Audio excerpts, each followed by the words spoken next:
Hello and welcome to Movies, Films, and Flicks. I am Mark Hoffmeyer, and joining me is Norbert B. Morvan.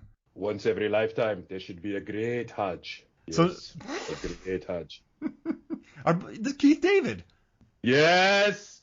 Once again, he's in the movie. Except this time, he is Arabic. It's so random. His accent is just all over the place, and Keith David is my hero. His kids are just getting killed everywhere. I mean, it's Oh my God. Hey, so Norbert, how much do you weigh?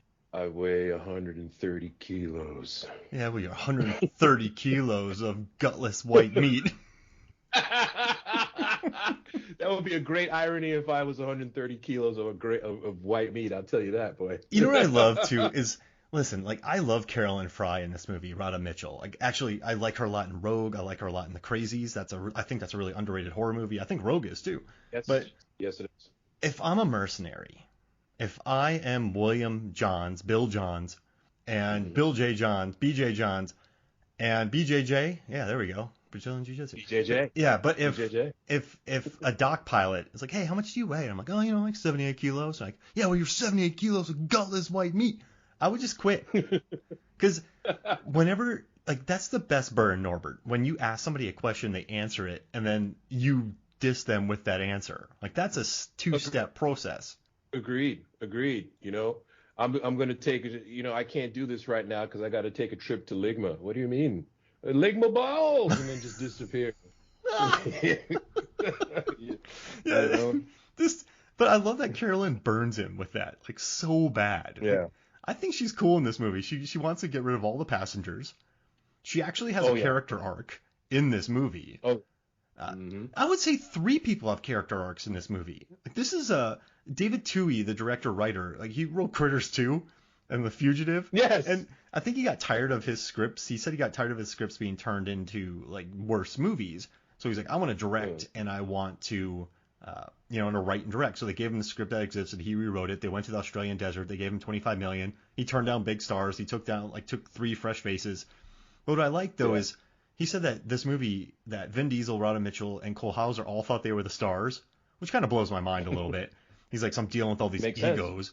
But I'm telling you, all 3, this is an A plus B movie where 3 characters have, I would even say that, like, Jack and, the Imam, Keith David, they all have arcs. Like, they all, like, there's 5 characters at the end of this who are different people from when they started, from when they landed on Death Planet. But absolutely, man. But like Carolyn Fry, I forgot like how much of a central character and how much she kind of holds this together. And I don't know. I think she kind of takes no crap from everybody. She's pretty level-headed.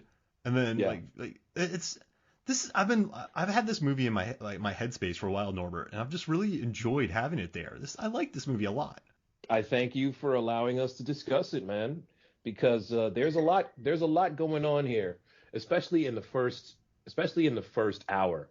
The second hour of the movie is just, a creature feature, basically.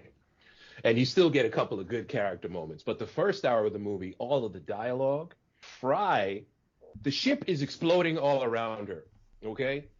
It's entered the atmosphere at the wrong angle. They're literally burning to death. And she jumps in that cockpit, and there's no expression on her face. She's just flipping the switches, and I know you love the switch flipping.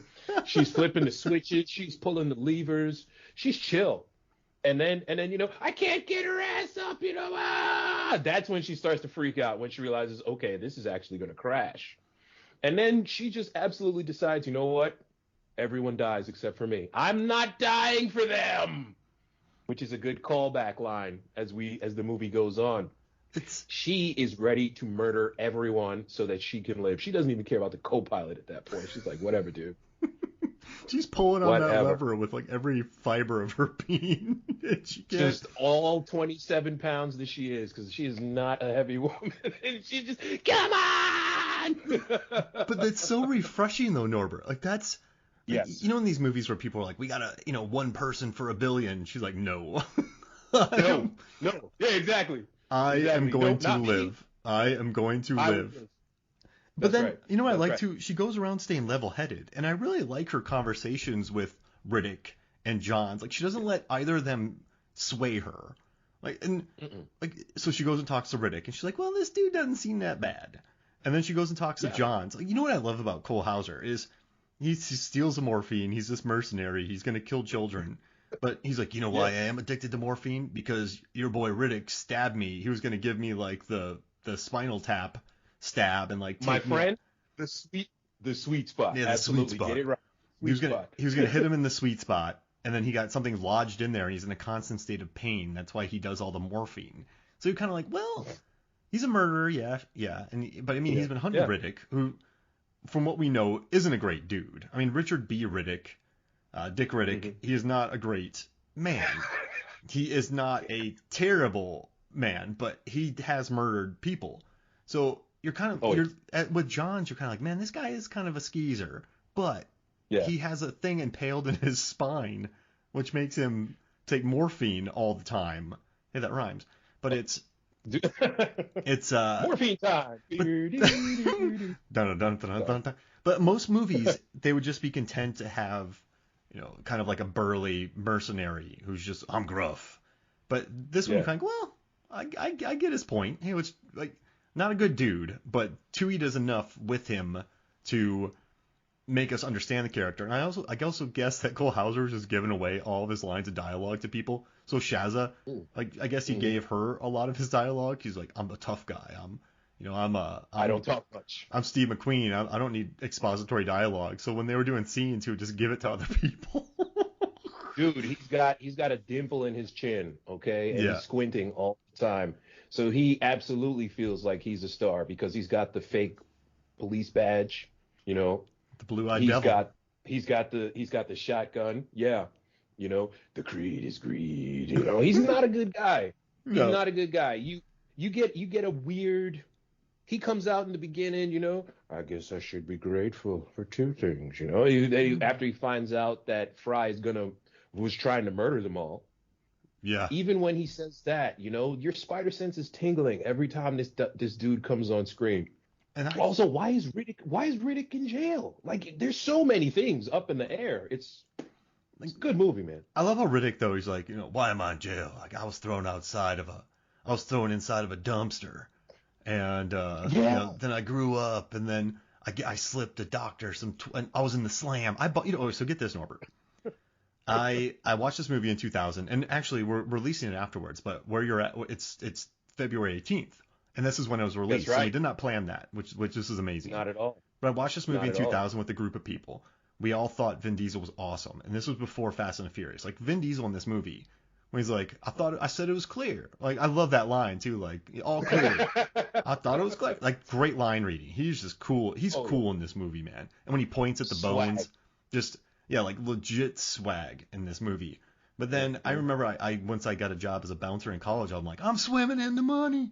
I bought a PlayStation, Xbox 2? Xbox? No, I just bought an Xbox. There's Xbox and then 360. Okay. Oh, so I got an Xbox, but the two games I bought were Halo and the Chronicles of Riddick game, It's such a good game. Yeah, where he has to escape prison. Escape from Butcher Bay. Yeah, escape from Butcher Bay. Such a game. I remember buying that just because I'm telling you, man, dude, like, Vin Diesel's cool in this movie. But I remember seeing that game. I'm like, I gotta buy this. I gotta be Riddick. I think this is before I watched Chronicles of Riddick.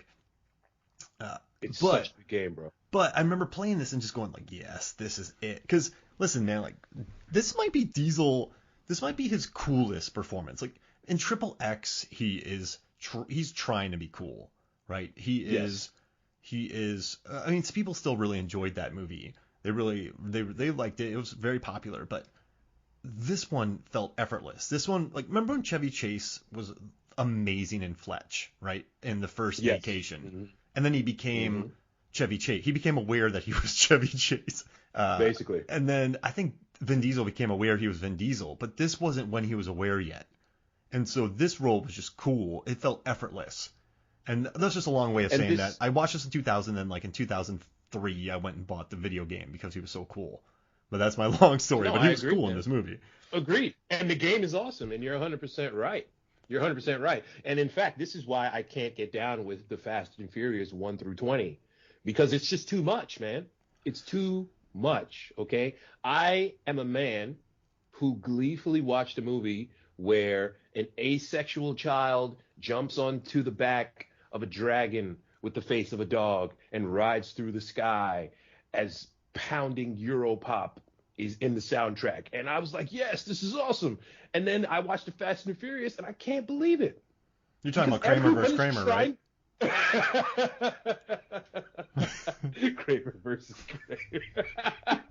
You know what I mean? The never-ending story, baby. Yeah, I found the never-ending story to be more believable than the Fast and the Furious. That's why I love Too Fast, Too Furious the most, because Paul Walker and Tyrese, they're not interested in being cool. They're just interested in being buddies on screen. Like, there's a scene in Too Fast, Too Furious where Eva Mendes picks Paul Walker over Tyrese, and he just acts like a brat to her the entire rest of the film.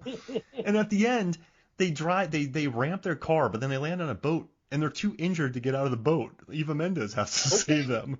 Like, there it is. That's my favorite of them all. And actually, I like Tokyo Drift because of Han, just his style. But I think that was effortlessly cool as well. But yeah, those were my favorite because they weren't about just posturing. There was like those two guys were just idiot buddies, and I think that's why I love it the most. There was no macho posturing at all. And like Tyrese has remained that throughout the movie, but in Pitch Black, man, there's a warmth to him. Like, he likes the kid, he likes Jack. I think there's no, there's like no sexual relationship between him or chemistry between him and Carolyn, but you can tell he thinks she's cool. There's a soul to him, which I like. So the whole theme, there's an underlying theme of this movie that people are not who they say they are or who we think they are, that you got to look under the surface. And then the great irony is that when you look under the surface of the planet, it's full of trillions of man-eating monsters. Wait, is that like, wow. So like when it gets dark, the monsters come out. And is this a late, I never thought about this. Yeah, man, because look, Johns is spending the whole opening of the movie telling you all the things that Riddick will do to you. Maybe he'll take what you got. Maybe he'll work your nerves. Maybe he'll skull fuck you in your sleep. You know what I mean? And it sounds like a chama, That's when she comes up with that. Yeah. Okay. So you are made to believe that Riddick is Hannibal Lecter, but in space. Okay. And so they spend their whole time so scared of this guy that when another survivor comes, you find out that Zeke is actually the greatest sniper in the history of traveling steerage class. And he just lights this survivor up. But it's not Riddick. And every chance that Riddick has to murder these people, he doesn't. He doesn't even wound them. He's a creeper. Absolutely. Yeah, the hair scene. Yeah. Wait, he's a creeper. Wait, he was going to kill her, right? And then she admitted to trying to kill people. And then he went, respect. Mm-hmm. So I'm just going to smell her hair. Yeah, exactly. That's definitely creepy. It's definitely creepy. And until you find out that his eyes are, incredible for seeing in the dark and really affected by the light, you're looking at these shades and you think, okay, so this guy just likes to eat small children and play with their hair like My Little Pony.